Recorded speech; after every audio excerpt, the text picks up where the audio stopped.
This is the week we've all been waiting for. Week 11 of the high school football season in Tennessee. It's the end of the regular season, but in a way, it's also the start of the postseason. Teams wondering where they will go, who they will play for the first round. All of that will be answered this Friday night. We'll dive right in. Jeff Birchfield, Andrew Smith, Brian Woodson, and myself, J.D. Vaughn, your sports editor.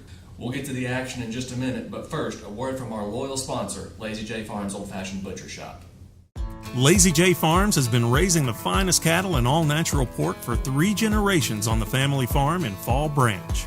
Their blonde Aquitaine herd offers a leaner, healthier, and more tasteful beef. And the butcher shop is local, farm to table, and 100% authentic. This is the way your grandfather shopped for me, with steaks cut to order, quality assured, and ready to ship to your door. Open Thursday through Saturday on Bloomingdale Road in Kingsport. Come see us. Well, guys, this is it. It all comes down to this week. You know, for some teams, it's a chance to just finish strong in a disappointing year. For others, it's a chance to solidify their supremacy. Jeff, obviously, Science Hill, the number 8 ranked team in Class 6A, took care of business against Daniel Boone, and you were there, and obviously not a whole lot stat-wise, but that's because Science Hill took care of business in the first half. Yeah, I mean, they took most of their starters out, before halftime. Of course, Aiden Perry, he had a huge game, has returned to Daniel Boone, where he transferred from. Had 77 yards and all, and a couple touchdowns in the first half. Baylor Necessary only carried the ball one time, but it's a 33-yard touchdown.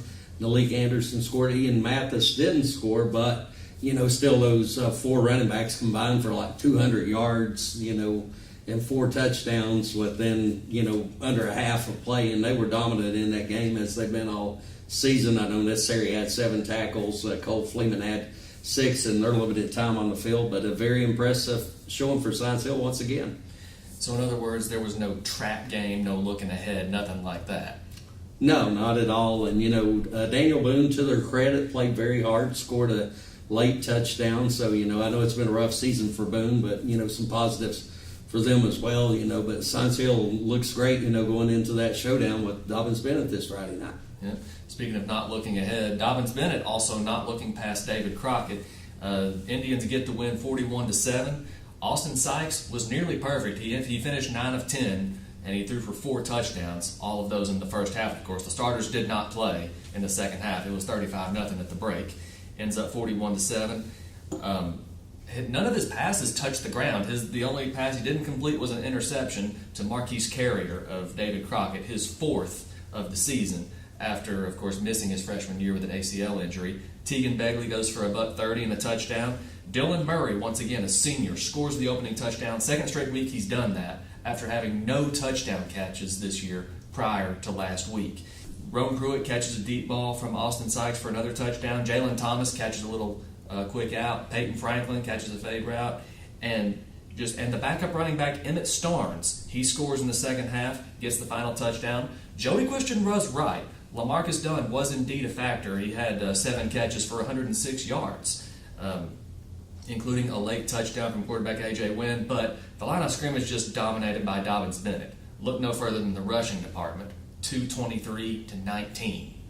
So no trap game. Now Jeff, Science Hill, and Dobyns-Bennett can both look ahead to this week's game at ETSU, and we will get to that in just a minute. But Andrew, you were also at ETSU, speaking of that, for the Clash for Compassion this past week, a couple of Carter County games.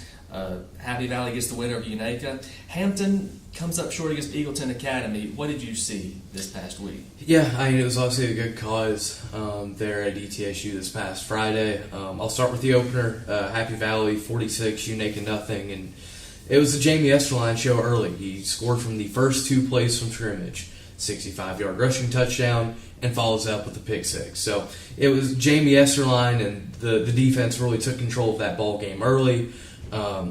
It's just a very comfortable win for Happy Valley. Back-to-back shutouts for their defense now. Very impressive stuff from the Warriors. But the big game of the night was Eagleton and Hampton. A little bit of a damper got put on it somewhat early. Hampton quarterback Max Wilson went down with a knee injury. Really limited what Hampton was able to do on offense. We tend to joke that Hampton can sometimes be the Don Burleson show Well, this past Friday, it truly had to be the Don Burleson show, and he did his best. 220-plus yards on the ground and 3 touchdowns, albeit it was a losing effort for Hampton. 36-20. Eagleton comes out on top. For Hampton, it was just tough to stop the passing game for Eagleton. The Royals, just a very athletic team, able to get out on the perimeter, take shots downfield. Hampton struggled in the secondary, especially without Max Wilson, who tends to play more in the secondary. So a tough loss for Hampton, but not all was lost. They still did clinch a playoff spot, given some other results. So not a great night for Hampton on the scoreboard and also with the injury, but not all was lost. Okay. And speaking of not all being lost, Brian, you covered the Hawkins County Super Bowl. Your first experience, I think, covering that game. Keelan Relaford, did his best to keep Volunteer in it, but Landon Jeffers and the Chiefs just too much. So what can you say about the Chiefs Friday night? It was 28-23 early in the fourth quarter, and you could tell that Cherokee fans, students were getting a little nervous. You could tell that I was on the field, but then Jeffers is such a talented quarterback, and also his offensive line really pushing people around. Did a great job in it, and they had a couple of long drives. He ran for a touchdown, threw for a touchdown in those last 2 drives. Hayden Hooks had one of those. He ran for 3 touchdowns. He had a heck of a game, and so they were finally able to get one turnover near the end of the game to kind of stop Relaford. But he's really talented too. It was a fun game, and Cherokee got to the 6th win mark for the first time since 2019, and really have a pretty good team. And if they can win this week, it'll be the first time they've reached 7 since 2004. So it's been a heck of a year for Cherokee, and they were really thrilled after the game. And they were talking to us so positive. It's good to see. I know that program struggled through the years, and of course Volunteers struggling too to get some wins. But they got a good kid in Rutherford. And they got some other young guys who might be good in the future. Cherokee, of course, will be the number 3 seed from Region 1 for the Class 4A playoffs. Cherokee's first playoff berth in 5 years, no less. Yeah. So the playoff drought comes to an end. Just a great year for the Chiefs. Unicoi County played twice in a 4-day stretch, I believe, and they get a pair of shutout wins, Jeff. Just the Blue Devils kind of rolling right now. Yeah, very impressed for the Blue Devils. 48-0 Friday night over Chucky Doak, and then last night, which was Monday night, they ended up beating Hancock County 49-0, a make-up game from earlier in the season where they had a no contest against Happy Valley. Starters looked great in the little bit of time they played. Kobe Jones is always right on target, their quarterback. Coda Cutlup with the touchdown reception. Very first offensive play from scrimmage. I know Branson Saltz takes it 81 yards and goes to the house, as they say, and then the backups look very good too, especially Gunnar Peterson, that backup quarterback. He was on target. Brendan Hyder, another game where he come up with a big catch or two. So Unicoi County got a lot of things accomplished last night. They got that extra win, which they thought they might need. Ended up they didn't because Johnson County lost to Holston like last week. But they got that extra win, the extra game, got a nice little tune-up for the Johnson County game, and got their starters rested, got out of there with no one hurt. Yep. Speaking of tune-ups, Tennessee High getting ready for the postseason coming up. How about the Vikings? 5 straight wins, 7-2 overall record. Tennessee High this week takes care of West Ridge 37-14. Trent Dowdell goes for 132 yards, 2 touchdowns, makes 5 tackles on defense. Elijah Plumbar, 65 yards, 2 touchdowns, and the quarterback Turner Elliott, or at least the part-time quarterback Turner Elliott, 71 yards and a touchdown. The Vikings defense holds West Ridge to 143 yards total. So just that Viking defense getting it done. West Ridge got 61 yards from Sam Perry, 81 passing from Trey Frazier. Ethan Amix and Frazier, they both run for touchdowns, but it's too little too late. And maybe a little rivalry developing here between Tennessee High and West Ridge.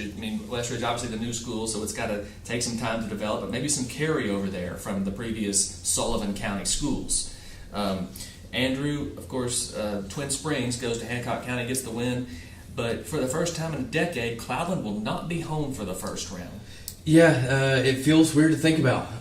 Cloudland known as this powerhouse in single A, and they fall yet again. North Green 24, Cloudland 22.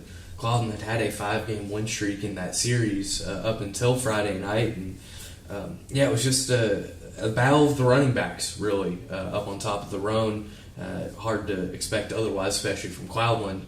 Grayson Cole, 220 yards and 3 scores. Yeshua Vaughn from North Green, 91 yards and a couple of touchdowns, including the one that ended up being the game winner there with 5 minutes to go in the fourth quarter. So big win for North Green. Sets up a interesting spot for the Landers, having to go on the road in the first round. And you mentioned Twin Springs. They took care of Hancock County there on Friday before they had to go play Unicoi. Did Hancock County. Bryce Parks, 3 first-half touchdowns, really kind of settled things early for the Titans. And a big win for them. It will build a little bit of momentum here at the end of the season. Yeah. Speaking of Southwest Virginia, Brian, a couple of teams. Gate City celebrates homecoming with a 55-14 win over John Battle. 3 interceptions for Keegan Light, of course, and Walker Hillman Show. Rye Cove, a thrilling win, 40-39. So just a lot of Gate City gets the blowout win, but Rye Cove, my gosh, what a game up there! I thought Shohei would give them a game. Shohei's got some talent, and they just, like I said, it's the schedule this year. I said last week it's been really tough, and this is another one of those games. And Landon Lane kind of put them on his shoulders, scored 5 touchdowns, or accounted for 5 touchdowns, and but Shohei was right there, and they had to stop a 2-point conversion with 4 seconds to go. I believe to stop them, or Racco would have gone down for the first time this year. Gate City had no problem with John Battle, and Hillman, of course, had a big game. Like you said, Light with 3 interceptions, and Corey Bird takes a kick return back, and Josh Sandage, I saw play a couple weeks ago, really good defensive player. He's a really good player, and so they've handled him pretty well. Yeah. And that was week 10 of the high school football season, and we'll get to week 11 in just a minute. But right now, let's hear a word from our sponsor, Lazy J Farms Old Fashioned Butcher Shop. The Lazy J Farms Tailgate Box offers great value all season long. Get 40 pounds of meat for only $116. That's 5 pounds of beef patties and 3 pounds of chicken breasts, 1 pound of thick cut bacon, 3 packs of premium beef hot dogs and 2 packs of Chicago dogs, and 4 pounds of thick cut pork chops, all for $116 at Lazy J Farms Butcher Shop in Kingsport. Visit us online at lazyjbeef.com.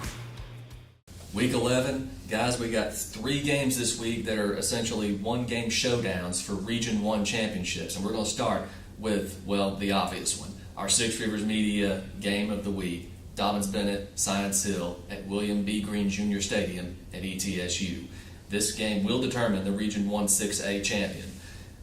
Jeff, just how excited are you? I'm super excited about this one. I mean, 2 very talented football teams. We've been talking all year just how well Science Hill's been playing. They're, 3 seconds from being undefeated. I mean, they almost beat Maryville. They've just had a fantastic year. Baylor Necessary's just been playing out of this world, arguably the best player this end of the state for sure. And then we've had, Spencer Taylor, their quarterback's really coming along. They've got some great receivers there with Stephen Famoyan and Carter Nelson. Some other guys, the tight end who's going to Colorado, Corbin Lasore, he's really become a big part of the offense. But on the other side, Dobyns-Bennett's got a lot of talent as well, with Austin Sykes and Tegan Bagley, and definitely can't forget Peyton Franklin, who's a lot like Necessary, really a force on both sides of the ball. They see this as what you play for all season long, chance to play for a championship and big rivalry games. So just overall thoughts about that.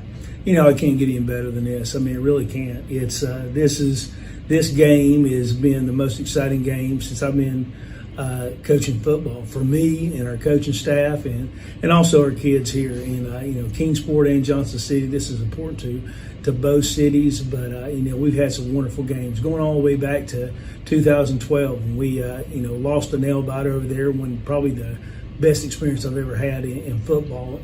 Had over 10,000 people in J. Fred. This year is going to be outstanding. We're getting ready to go to ETSU, and hopefully we can make this like no other game around. We're hoping we get a lot of fans out here, and hoping it's a conference championship and 2 good football teams, 2 good programs. You're going to have the bands out there. You're going to have a lot of people coming just so it's because it's ETSU. So I think it's going to be a great thing for everyone.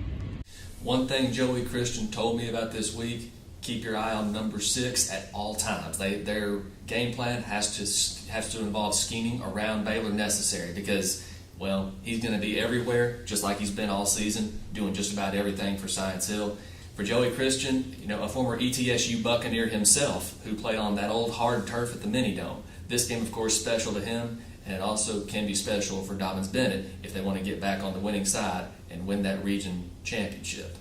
I think some of those coaches that Stacy's hired is making him soft, and they're toughening him up. I think the Becks and the Haneys and the Joneses, and the Nelsons, all those guys are old linemen, and they're definitely running about. But why would you? Aiden Perry and Baylor Necessary and Ian Mathis and Nalik Henderson. What is his name? Nalik. What did you say? Anderson. Yeah, Nalik Anderson. Golly, those guys are phenomenal. There's not, we like our running backs, but there's not a school there's not a school in this side of, this side of Knoxville that wouldn't take any one of them. They're extremely talented, fast, run with balance, power, speed. They got it all. So all 4 of those guys are very, very good. Peyton Franklin gets all the publicity and all the notoriety, and he should. That is so deserving. But then when you look at Devin Murdoch has improved as the seasons went along, and then Parker DeFord has come on.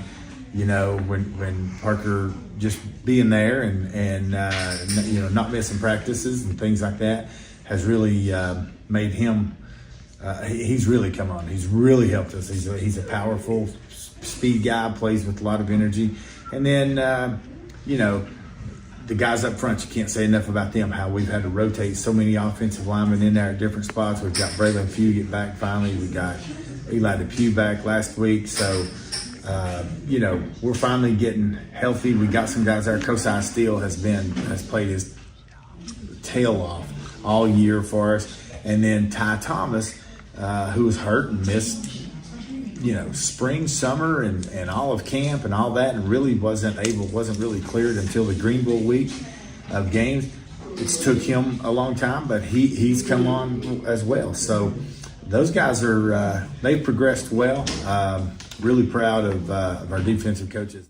So a 1-game showdown for the Region 1-6A championship at ETSU, Dobyns-Bennett Science Hill. Another big game, a big 1-game showdown for the Region 1-3A championship. 5th-ranked Johnson County, 6th-ranked Unicoi County at Gentry Stadium in Irwin. Jeff, my gosh, what a game.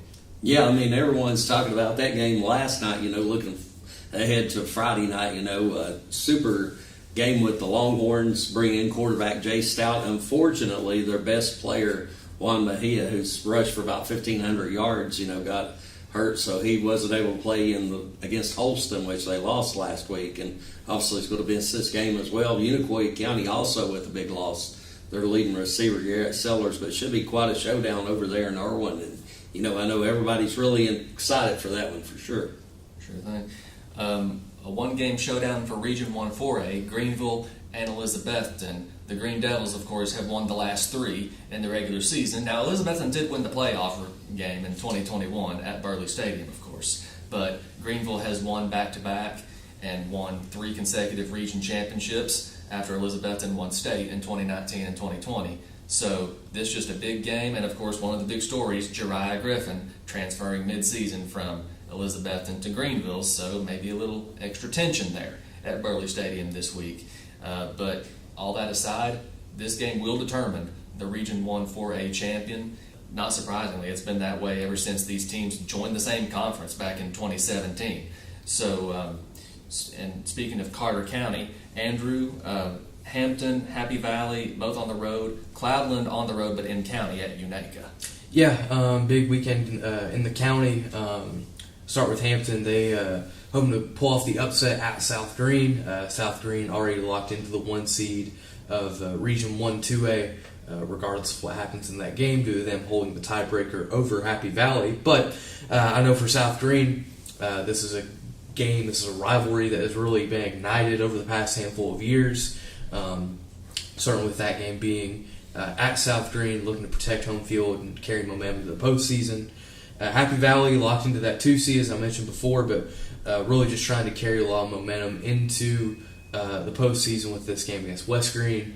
Cloudland stuck as a 3 seed in Region 1-1A, which, like I said earlier, it feels weird to say. They'll be on the road, but Unaka fighting for their postseason lives. They, with the upset win and maybe what happens against Hancock County with Jellicoe, depending on that result, we could see Unaka leap into the 4 seed and sneak their way into the postseason. So a big game for O'Brien-Bennett and the Rangers this weekend. So the Rangers do have something to play for. Absolutely, they do. So, and Southwest Virginia, Gate City on the road at Y Central, Rye Cove on the road at Burton, Twin Springs at home, of course, this week against Thomas Walker. So 3 district games up in Southwest Virginia involving our Scott County teams. What are you looking for this week, Brian? Well, Gate City last week was 5th in the rankings. Now they dropped to 6th in Region 2D, so they need to get a big win of Y Central. Y Central's won 2 games this year, and they've been struggling. So Gate City's just unleash Hillman again and see what happens, and their quarterback, and see what they can do there. They shouldn't have any problem. You never know up on the hill there in Wise. It gets cold up there. So Gate City and Burton. Rye Cove. Burton's had a couple of good wins earlier this year. They've kind of rebuilt their program after losing so much the last few years. But Rye Cove probably got a little wake-up call last week. They got to play all the way to the end, so they should be okay there. And then Twin Springs is, they've got a chance to.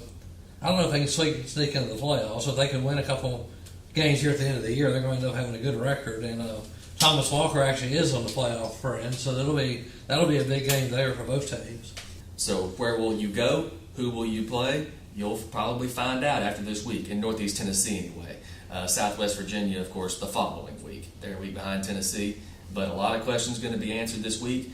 That'll wrap us up for the 11th episode of the Six Rivers Media Sports Huddle. Lazy J Farms has been raising the finest cattle in all-natural pork for 3 generations.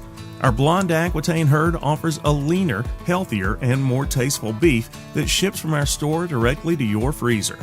This is the way your grandfather shot for meat, only now we wrap it, seal it, and send it right to your door. We have plenty of options to pick from, and they're all fresh and natural. Just visit our website at lazyjbeef.com and choose your package. We'll get it straight to you.